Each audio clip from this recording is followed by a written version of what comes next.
আপনারা দেখছেন হলদিবাড়ি টাইমস। তারা প্রতিদিন খবরের পেছনে ছোটেন, সমাজের আয়না হয়ে ক্যামেরায় বন্দি করেন অন্যের সাফল্য, ব্যর্থতা। কিন্তু রবিবার হলদিবাড়ির আকাশ বাতাস সাক্ষী থাকলো এক অন্যরকম দৃশ্যের। হাতে নেই বুম বা ক্যামেরা, কলমটিও পকেটে গোজা। হলদিবাড়ি প্রেস ক্লাবের সাংবাদিকরা আজ খবরের কারিগর নন, বরং নিজেরাই খবরের শিরোনাম।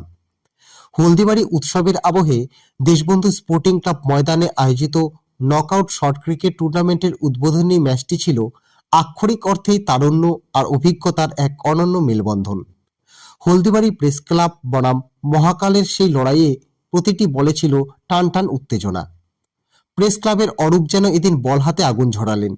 মাত্র 6 বলে 3 উইকেট তুলে নিয়ে তিনি বুঝিয়ে দিলেন, খবরের পিচ হোক বা ক্রিকেট পিচ, সঠিক নিশানায় আঘাত হানতে সাংবাদিকরা সবসময় পটু।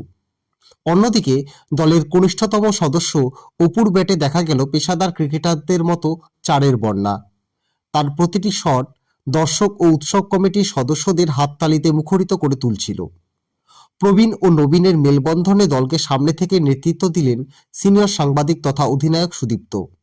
যদিও খেলার ফলাফল শেষ পর্যন্ত অনুকূলে আসেনি, তবে পরাজয় নিশ্চিত জেনেও মাঠ ছাড়ার মুহূর্ত পর্যন্ত তার লড়াই ছিল শিক্ষণীয়।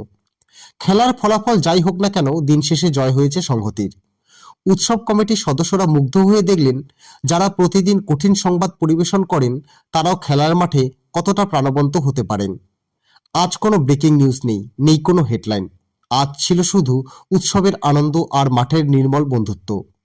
মাঠের ধুলো আর চারের উন্মাদনা প্রমাণ করে দিল, হলদিবাড়ি উৎসব কেবল একটি অনুষ্ঠান নয়, এটি এমন এক মিলন মেলা যেখানে সাংবাদিক থেকে সাধারণ মানুষ সকলে মিলেমিশে একাকার হয়ে যান।